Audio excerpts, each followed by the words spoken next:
my name's Connor. I'm a visual artist. I work mostly with paint, but also with installation and sculptural works. So the piece I'm doing for Puncture Points is called Space Torpor.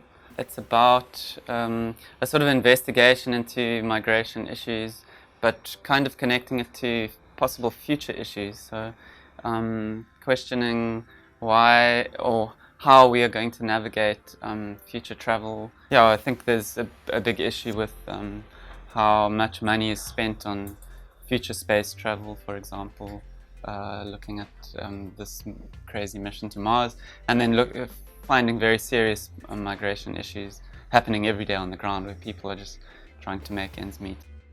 This piece is partly inspired by my own personal experience of traveling and my interest in sort of altered states of consciousness which arise from travel.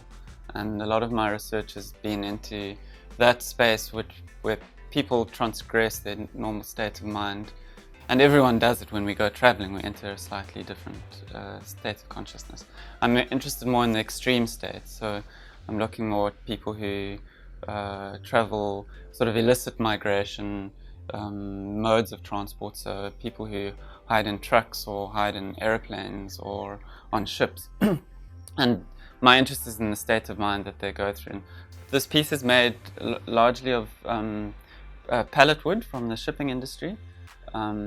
There's also a contrast with very rare and crafted woods. So I'm setting up a bit of a dichotomy between a very everyday and used wood in the shipping industry, and then something or a resource that's very scarce. I'm torn. I enjoy the science and the fantasy of future thinking, but I'm also very aware of the issues on the ground, and it feels like we need to focus a bit on that. So this piece is sort of between those spaces. There's a fantasy element, but there's also a sort of image metaphor relating to now. This particular piece is about the contradictions of energy consumption and energy allocation.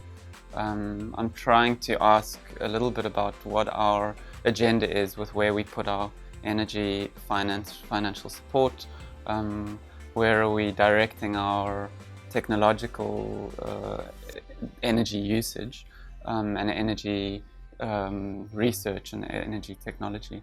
So this piece is really asking why are we allocating so much to a kind of imagined future, and we're not focusing on very real issues at the moment.